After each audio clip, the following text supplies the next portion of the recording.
If you're a founder and you haven't previously been through the process of selling a company, whether you're having a first conversation with an investment banker, merger and acquisition lawyer, or an adjacent deal professional, you're going to hear some confusing terms of art.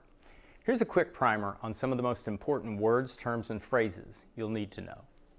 So the first one is valuation. Now this is the market price for your company. It's usually expressed as a multiple of revenue or EBITDA. More on that in a minute. Valuation is an indication of the market's appetite for your business at a given moment in time.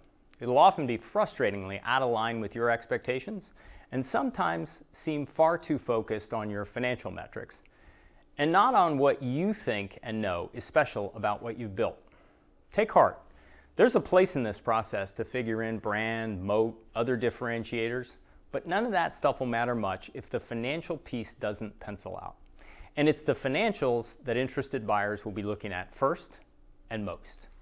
The second term is EBITDA, earnings before interest, taxes, depreciation, and amortization. Think of this as the cash earnings of your business.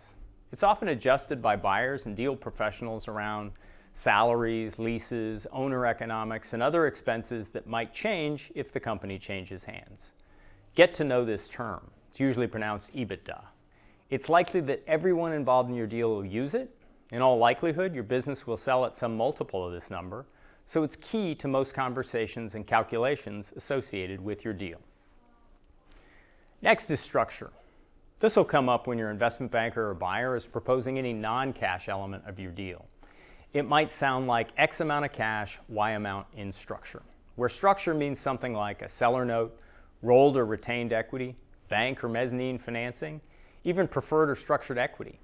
This gets murky pretty quickly, but for starters, just think of the deal being comprised of the cash you'll receive at closing and the structure of any future payments, some of which are contingent, others more certain. Lastly, due diligence. This is the process that starts after you've agreed in principle to deal terms with the buyer. It follows their letter of intent, or LOI.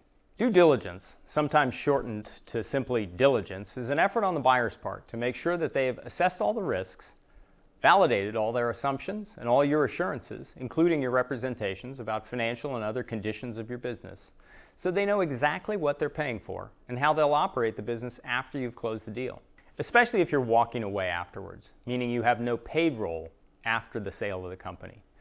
This process, due diligence, will feel invasive and even accusatory. Now lean on your advisors and don't take it personally. It's necessary and it eventually ends. You'll be richer, literally, for the experience.